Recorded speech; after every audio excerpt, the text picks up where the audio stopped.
कहानी एक ऐसे घर से जहाँ शादी का माहौल है, लेकिन टेंशन और शांति इतनी कि शादी का घर किसी जंग के मैदान जैसा दिख रहा था। अरे जैसा मर्जी डेकोरेशन कर दो, पैसों की चिंता मत करो। इतना पैसा जब लड़के वालों को दे दिया तो फूल वालों को देने में मुझे क्या दिक्कत है? अरे धीरे बोलो ना, साफ लग रहा है कि फ्रस्ट्रेटेड हो। अरे तुम तो चुप ही रहो। एक बेटी संभाल नहीं पाई। सारा दिन मैं काम पर जाता था, सोचता था घर पर बच्चों को अच्छे से संस्कार मिल रहे होंगे, लेकिन नहीं, मैडम को तो अपनी किटी और फैशन से फुर्सत मिले तब ना। माँ चुपचाप वहाँ से चली जाती है। समझ में नहीं आता कि आखिर शर्मा खानदान में हो क्या रहा है। कल तक चिड़िया सी फुदकने वाली शीना की शादी यूं अचानक एक मोटे काले लड़के से क्यों हो रही है?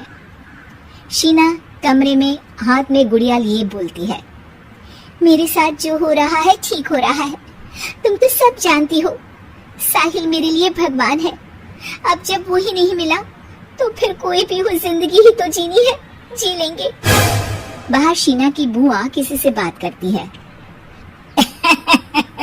अरे मोटा नहीं, उसे तो खाते पीते घर का कहते हैं। अब ओबेरॉय का नाम भी किसी को बताने वाली बात है। उनका इकलौता लड़का तो करोड़ों की स्वामी तो है ही। अरे हमारी शीना बिटिया तो रानी बनेगी, रानी। इन सब के बीच कहीं कोने पर शीना हाथ में मेहंदी सजाए बैठी थी और आंखों में आंसू सजाए। और वो समय भी आ जाता है जब शीना मंडप के नीचे हाथ में वरमाला लिए खड़ी होती है, लेकिन तभी अफरा तफरी मच जाती है। कोई कहता है, अरे लड़के की माँ को हार्ट अटैक आ गया। अरे अच्छी खासी थी, कैसे हो गया? अरे कहते हैं ना, किसी किसी लड़की के पैर अच्छे नहीं होते। हो सकता है कि मनहूस है ये लड़की। शीना पास खड़ी सब सुन रही थी। फिर शीना अपने कमरे में आ जाती है। शादी ये कहकर नहीं होती कि लड़की मनहूस है।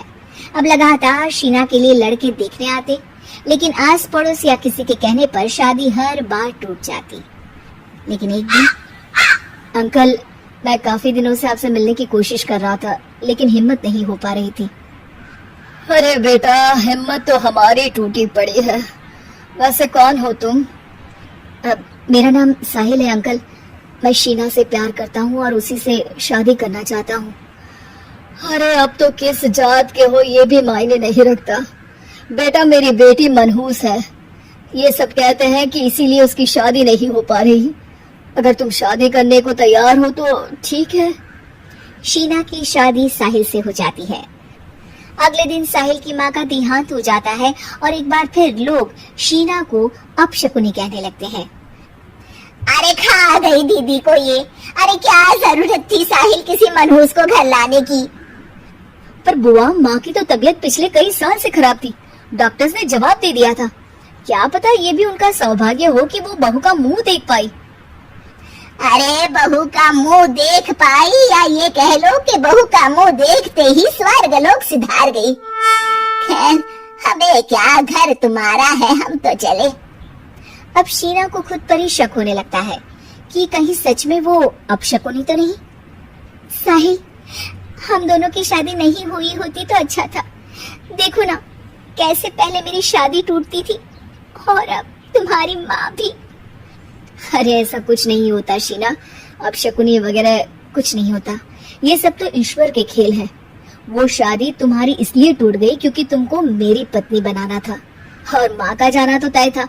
वो काफी बुजुर्ग थी, साथ ही एक ऐसी बीमारी से जूझ रही थी जिसमें डॉक्टर्स भी उन्हें नहीं बचा पाते। शीना साहिल की बात सुनकर तसल्ली कर लेती है और वहाँ से चली जाती है। अगले दिन, शीना, अरे ओ शीना, क्या हुआ?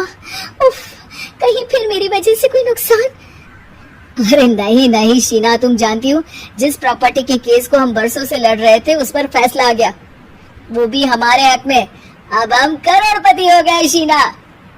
शीना शांत रहती है। अरे क्या हुआ? करोड़ पत्नी बनकर तुमको खुशी नहीं हुई? शीना की आंखों में पानी आ जाता है। चलिए जी, कुछ तो अच्छा हुआ मेरी जिंदगी में आकर आपके साथ। साहिल शीना को गले लगाकर कहता है, मेरी नई नौकरी भी तुम्हारे ही आने से लगी। ये प्रॉपर्टी का केस जीता। सब कुछ तो तुम्हारे आने के बाद ही हुआ, फिर तुम मनहूस कैसे? ये सुनकर शीना खुश हो जाती है।